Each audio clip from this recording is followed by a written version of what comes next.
नमस्कार, पंजाब केसरी टीवी में सभी का स्वागत है और मैं हूं आपके साथ पूजा शर्मा। जी दर्शकों, बात करेंगे प्राकृतिक आपदा को लेकर के। तो किसानों की मुश्किलें जो है वो बढ़ चुकी है। मैं आपको बता दूं, जिला के मंड क्षेत्र की अगर हम बात करें तो जो पोंग बांध का पानी छोड़ा गया था और जिस वजह से जो मंड की जो खेती थी, किसानों की जो फसलें थी, सारी की सारी तबाह हो गई है। अब ऐसे में जो बची फसलें हैं उनको मंडियों तक कैसे पहुंचाए, क्योंकि जो प्राकृतिक आपदा आई हुई थी उससे सड़कें भी कहीं ना कहीं बाधित हुई है। तो ऐसे में सबसे बड़ी समस्या इस वक्त जो किसान है उस समस्या से वो जूझ रहे हैं। फिलहाल अगर हम बात करें भारतीय किसान सभा हिमाचल प्रदेश की, तो आज डीसी कांगड़ा के दरबार ये पहुंचे हैं अपनी मांग को लेकर के। साथ ही साथ क्या इनकी और समस्याएं हैं और क्यों वो यहाँ पर और अन्य समस्याओं को लेकर यहाँ पे पहुंचे हैं, तमाम सारी जानकारियां हम आपके साथ साझा करेंगे। फिलहाल यहाँ पर भारतीय किसान संघ के अध्यक्ष हैं, उनसे जानने की कोशिश करेंगे। क्यों पूछें, क्या वजह? सबसे पहले तो मैं आप सबका, सभी चैनलों का बहुत बहुत धन्यवाद करता है भारतीय किसान संघ जिला कांगड़ा की इकाई कि हमेशा आप इस जनता के अंदर जितना काम आप करते हैं शायद कोई और करता हो। आपकी जो आवाज़ है वो सरकार और प्रशासन तक पहुंचती है और गरीब जनता जो है वो आप ये एक माध्यम है। मैं पुनः आपका बहुत बहुत स्वागत और धन्यवाद करता हूं।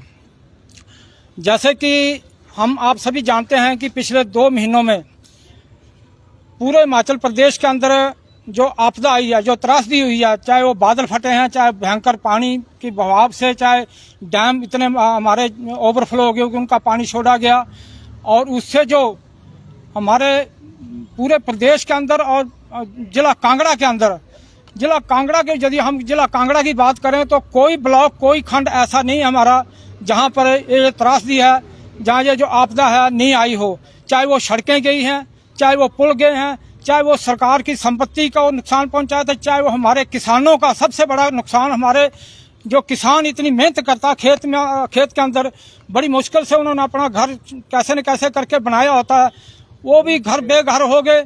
उनके खेत खलिहान भी सब उजड़ गए, फसल भी चले गई, सब कुछ चला गया। हम आपके माध्यम से आज माननीय डीसी महोदय के माध्यम से हिमाचल प्रदेश सरकार और केंद्र सरकार, माननीय मुख्यमंत्री सुखविंदर सुक्खू जी और देश के प्रधानमंत्री माननीय मोदी जी को ये ज्ञापन दे रहे हैं कि इस आपदा और त्रासदी के वक्त देश सरकार जो है ना, केंद्र सरकार जो है, माननीय प्रधानमंत्री जी से हम ये मांग करते हैं कि हिमाचल को राष्ट्रीय आपदा घोषित करे ताकि उसके तहत जो आने वाला योजना है वो धरातल पर आए। और आगे के लिए हम मांग करते हैं कि जो भी सरकार काम कर रही है, हम ये नहीं बोले कि सरकार प्रशासन काम नहीं कर रहा है, लेकिन जो लोग बेघर हो गए हैं, जिनकी खेती नहीं है, जिनका बेचारों का कुछ नहीं रहा है, उनको पुनः आवास वास्ते ऐसा कोई उनको जल्दी कोई भूमि उपलब्ध कराए, जल्द उनके कोई मकान रहने के लिए उनको वो करे ताकि वो बेचारे गरीब बच्चे उनके स्कूलों में नहीं जा पा रहे हैं, उनकी पशुधन सारा बर्बाद हो गया, उनकी खेती खलिहान सारा बर्बाद हो गया, उनको ताकि जल्द से जल्द पुनर्वास जो है ना उनको किया जाए और उनका रहने का बंदोबस्त, उनका सब। वैसे तो बहुत संस्था लगी हैं, बहुत सरकार भी लगी है, लेकिन जिस स्पीड से काम होना चाहिए वो हमें लगता है भारतीय किसान संघ को कि वो हो नहीं रहा है। तो आज हम माननीय डीसी महोदय के माध्यम से ये ज्ञापन भेज रहे हैं सरकार को कि उसको एक युद्ध स्तर पर ऐसी कोई योजना बना करके ताकि उनका सबका, चाहे वो सड़कें हैं, चाहे वो किसी के घर का कोई डंगा लगना है, किसी के घर का कोई रास्ता टूट गया, वो एक युद्ध स्तर पर प्रशासन को आदेश किए जाएं ताकि वो हर जगह, हर ब्लॉक में, हर गांव में जहां भी नुकसान हुआ है वहां पर जाके उनका काम युद्ध स्तर पर हो। ये हमारी आज की मांग है। सर, जानना चाहेंगे जो मंड क्षेत्र है वहाँ पर किसानों को कितना नुकसान हुआ है, कितनी उनकी खेती जो है वो तबाह हुई है?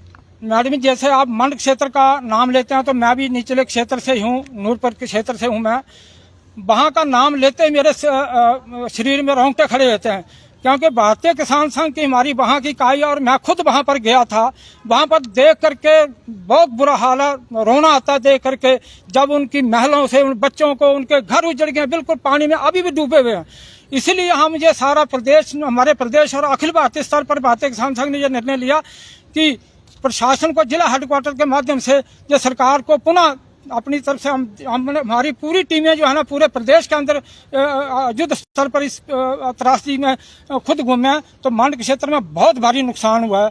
इतना ज्यादा नुकसान है कि आज तक पिछले 60 वर्ष में, शायद मेरी भी उम्र 62 साल हो गई है, हमने भी ऐसी बहुत भारी बारिशें हुई, बड़ी बरसातें हुई, लेकिन ऐसा नुकसान हमने कभी नहीं देखा।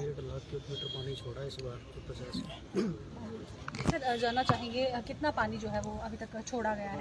उसका तो पौंग डैम से अभी 1.5 लाख क्यूबिक पानी छोड़ा गया, जो हर साल 50 लाख 60 इससे ज़्यादा नहीं छोड़ा जाता था। जो इतनी त्रासदी हुई है, और मंद के क्षेत्र में जो है वो करोड़ों रुपए की फसलें बर्बाद हुई हैं, लोगों के पास कुछ नहीं बचा है, वो फसल का गढ़ माना जाता है। इतनी त्रासदी है वहाँ पे, वो तो वहाँ जाके देख के पता चलता है क्या, उनके पास कुछ नहीं बचा है। जितनी भी फसल है वो सब बिल्कुल खत्म हो चुकी है। जो सड़कें हैं वो टूट चुकी हैं, जितने लाइट स्लाइड हुए हैं, मैं कहता हूँ भारतीय किसान संघ की तरफ से जितना भी ये विकास है, जो रोड स्लाइड हुआ है, वो PWD विभाग को सौंपा जाए और उस पर जल्दी से जल्दी काम हो।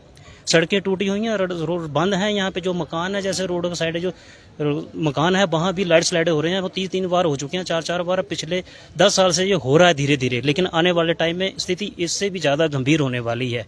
अगर प्रशासन नहीं जागा, सरकारें नहीं जागी, मैं प्रधानमंत्री से भी अनुरोध करूंगा, जो हमारे हिमाचल सरकार का जो 2400 करोड़ कितना वो सड़कों का पैसा जो बच रहा है, उसको जल्दी से जल्दी रिलीज करें, ताकि ये विकास के कार्यों में काम हो सके। आपको यही कहना है कि इस बार जो पानी छोड़ा गया है उससे जो मंड क्षेत्र है वो पूरी तरह से प्रभावित है? बहुत जी मैं सर आपका शुभ नाम? तुषार सिंह पठान। तो दर्शकों, देखा आपने कि जो मंड क्षेत्र है उसमें कितनी तबाही जो है वो आई है, और उस तबाही की उस फसल का जो नुकसान हुआ है, बहुत ही ज़्यादा फसल का नुकसान जो है वो हुआ है।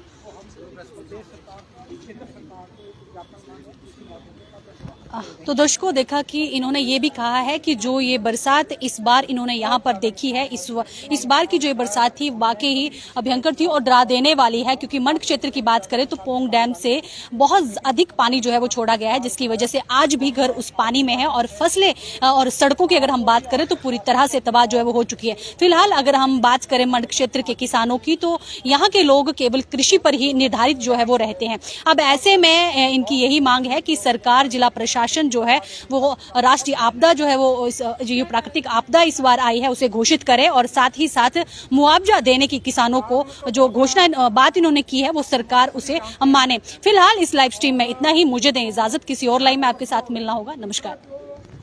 सरकारों की गलत नीति का काम, सरकारों की गलत